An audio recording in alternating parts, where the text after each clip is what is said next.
Jaguars fall to the Colts in Indy. We're going to talk about it right now. Welcome into Duval Daily, presented by GenJag.com. I'm Jordan Lugo. Thank you so much for tuning in. So, as I mentioned, Jaguars fall 34-27 to their division rival Indianapolis Colts. Fall to 2-4 on the season. The Colts get to 3-2-1. It was a close one. The Jaguars had the halftime lead, had the lead late in the fourth quarter, could not get the job done. We're going to dive into some instant analysis. First, though, like to remind you, please follow me on Twitter at Jordan DeLugo, Generation Jaguar at Generation Jag, and like and subscribe if you're on YouTube. Really appreciate the support, Duval. All right, so we're going to run through my quick takeaways, instant analysis, if you will, of this contest. We'll dive deeper into the loss for the Jaguars tomorrow morning, but instant analysis here. The pass defense was unacceptable for the Jaguars in this contest as the Colts came out. No Jonathan Taylor, no Nyheim Hines. The Colts said, all right, well, we don't really need to run the ball. They ran it 16 total times on the day, instead putting the ball in Matt Ryan's hands, allowing him to throw the ball 58 times, established a new Colts record for completions in a game with 42. The Jaguars' pass defense was atrocious. And breaking this down, I think the pass rush was pretty darn good. They were in Matt Ryan's face a lot. They were collapsing the pocket a lot, but it was not enough. Ryan performed well under duress, completing passes with Jaguars defenders all over him. The coverage was no good on the back end. The Jaguars could not cover Michael Pittman at all in this one. He established a career high with 13 receptions for 134 yards. A really big game for him. But overall, you cannot talk about the Jaguars' pass defense and their struggles in the pass defense department without looking at Shaquille Griffin, who was a high-priced free agent for the Jaguars in 2021, a team captain last year. He has been the Jaguars' weakest link in coverage so far this year on the outside, playing outside cornerback. Didn't really matter who he was lined up against in this one. He had some big moments, no doubt, but the Colts decided they were going to target him and target him and target him. They peppered him with targets all day, so of course he was able to make a few plays on the ball, but overall, Colts receivers really took advantage of Shaquille Griffin, and the final big play for the Colts was a one-on-one with Shaquille Griffin. He's lined up on the defensive left side, offensive right side, one-on-one with Alec Pierce. Matt Ryan puts the ball out there. Alec Pierce is able to go up and get it. Shaquille Griffin had no chance on it. Alec Pierce touchdown. Colts win. Very little time left on the clock at that point. 17 seconds, I believe the Jaguars had to try to muster something at the end of the game, down by 7. Just really horrible pass defense. And you look at it, I think Shaquille Griffin clearly struggled most of the game. I think there were some let up, of course, over the middle. They were getting beat by crossers all day, beat by underneath stuff all day. And Matt Ryan was really dealing it despite being under some pretty heavy pressure for a good portion of this one. And you look at the mistakes, obviously we talked about Shaquille Griffin. We talked about the Jaguars not being able to cover the middle of the field underneath. But then you look at the penalty. Second straight week, Trayvon Walker has a roughing the quarterback. This time he got his hands on Matt Ryan's face mask on a third and long, where if Trayvon Walker does not pick up that penalty, the drive is likely to end. The Jaguars are likely to get the ball back. The Jaguars are likely to win. 2 straight weeks with late penalties for Trayvon Walker that really crippled his football team. And Trayvon Walker is a young player. I think he is a very smart young football player, a hardworking guy, a coachable young player. But he's going to have to figure out how to keep himself in check after these two penalties in the last 2 weeks that came at the worst possible time for the Jaguars. Absolutely awful for Trayvon Walker, who other than that had a pretty damn good game. He was able to create some pressure off the defensive left side, offensive right side. Josh Allen created a lot of pressure as well. You saw some interior pressure up on Matt Ryan, but they didn't quite get home enough there, and in fact, they didn't get home at all. No sacks. Matt Ryan, every time he got hit, every time the pocket was collapsing around him, he was able to find someone because the Jaguars' coverage on the back end was horrific. And you look at Shaquille Griffin as the primary culprit there, but there was plays in coverage for every Jaguars secondary member.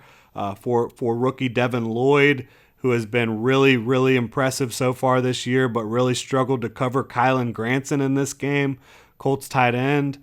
The pass coverage was atrocious, and when you look at what happened late in the first half, at some point Mike Caldwell's going to have to make some adjustments with the back end, with the way Shaquille Griffin's playing, with the way teams are attacking this defense at times. And what's really frustrating about this is you look at what the Jaguars defense has done. Week 1 was kind of similar to this game. Commanders were able to throw the ball all over the yard a little bit too much. Since then, the Jaguars' pass coverage has been dynamite for the most part. And so it's really frustrating to see a young Jaguars team, where you look at what they've done for most of this season, and the pass defense has been good. The coverage has been pretty good. And then, you have a game where everything else on the team does their job, but the coverage unit is not able to hold up on the back end. Would the Jaguars benefit from putting Darius Williams outside and putting Trey Herndon in the nickel and letting Shaq Griffin think about what's going on a little bit on the sideline? Would that have been the play? We'll never know if that would have helped out in this game. It's hard to imagine that it would not have helped out. We'll see how it goes the rest of the way here. Obviously, an incredibly disappointing result for the Jaguars, who were up at halftime, up late in the fourth quarter, after Trevor Lawrence had a really good, really efficient fourth quarter drive to take the lead, and it was a methodical drive. He was taking what was there from the defense. He was 6 of 6 on that drive. Trevor Lawrence finished the day 20 of 22, only 163 passing yards. Why? The Jaguars came out and they decided they were going to run the football early. They were going to break tendency. They were going to do what they have not really done throughout this season. Again, run the ball early, use the run to set up the pass, and it worked brilliantly on offense for the Jaguars, who racked up about 150 yards on the ground in the first half. Travis Etienne busted off a long one, 48 yards. JaMycal Hasty busted off a 61-yarder to pay dirt. They gave it to him on 3rd and 1, which again was another tendency breaker. If you're a Colts defense, last thing you're expecting is JaMycal Hasty to get a handoff in a crucial moment in the game for the Jaguars. But the Jaguars, they did a good job on offense overall, in my opinion. They ran the ball well. Trevor Lawrence was efficient. Did take 4 first half sacks. I think a little bit of that was not him not getting rid of the ball. The first sack of the game, he rolled right into the pressure coming off of the defensive right side, offensive left side, and that was just an unfortunate situation. Probably one he'd like to have back, certainly, but Trevor was very accurate on the day, was clutch down the stretch for the Jaguars offense in the fourth quarter, had a nice second half. His pass catchers played well. I think Zay Jones rebounded in a really big way after a disappointing contest last week against the Texans. Had a couple drops last week. He was targeted 5 times, caught everything, picked up 42 total yards. Nothing crazy, but he was a reliable target for Trevor. Picked up a couple big first downs. Evan Ingram caught a lot of passes. They were using him on more underneath stuff again this week instead of the kind of vertical seam shots. Christian Kirk didn't get a whole lot done. He did score the touchdown late in the game to put the Jaguars up. But another pretty quiet performance overall for Christian Kirk. Just a really frustrating result for the Jaguars because, again, as I mentioned before, you look at what they've been doing well. Probably you could argue their best trait as a team was their ability to slow down the opposing passing attacks this year, and they just weren't able to do it in this one. The Jags have left a lot of points on the board this year by not kicking field goals. Would that have mattered in this one? They again went for it on 4th down a couple times when they had an opportunity to kick. they've decided not to do that more often than not this year, and they've left some points on the board. That's Doug's MO. He's going to go for it when he's got a shot. When it's in field goal range, it's 4th and 1. Doug Peterson's probably going to go for it. You're not always going to get it. This was another game where they didn't always get it, and they left some points on the board. As I mentioned earlier, thought Travis Etienne had a pretty big day. The Jaguars, again, they ran the ball a ton in the first half, kind of cut back on that in the second half and started throwing the ball a little bit more. Certainly the Colts were winning the time of possession battle late in that game. So it's just a really frustrating situation for the Jaguars, losing in a new way this week. Not losing because the offense couldn't get the job done like it was in Jacksonville last week against the Texans, like it was against the Eagles in week 4. They found a new way to lose, and sometimes young teams do that. It's really unfortunate. I'm not making an excuse for them, but the Jaguars are now 2-4.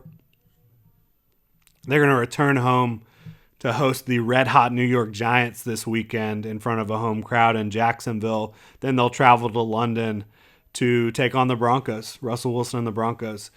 At 2-4, they're now behind the Colts, which they already were. They're behind the Titans in the division. Titans have a bye week this week. So they're going to have to scratch and claw to get themselves out of this hole that they've put themselves in by losing to the Texans in a game they should have won, by losing to the Colts in a game they should have been able to find a victory. It's a young football team that's not always getting the job done. I think overall the coaching has done well, but there's little moments here and there that you could certainly say, well, had the coaching staff decided to do this, had Doug Peterson decided to try to take some points, had Mike Caldwell made a defensive adjustment, maybe get Trey Herndon off get Shaquille Griffin off the field a little bit after he's getting burnt, or switch up the coverage. Didn't do it. Jaguars did not make the right adjustments in this contest down the stretch. The Colts did, and the Colts emerged with a victory. They now have a winning record at 3-2-1. The Jaguars are now 2-4. Like I said, they're going to have to try to climb out of this hole that they've put themselves in, and it's not looking good, having lost three straight football games for the Jaguars after starting the season 2-1. They're now 2-4. That's going to do it. We will have more in-depth analysis on this contest tomorrow morning. I really appreciate you tuning in. I know this is not a fun video to watch.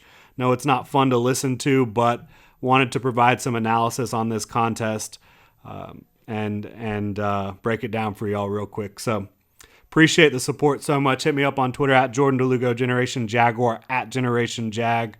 Please like and subscribe on YouTube. Hit that notification bell. You can also go check out genjag.com, pick up some new gear, or become a channel member here on YouTube. Links in the description below.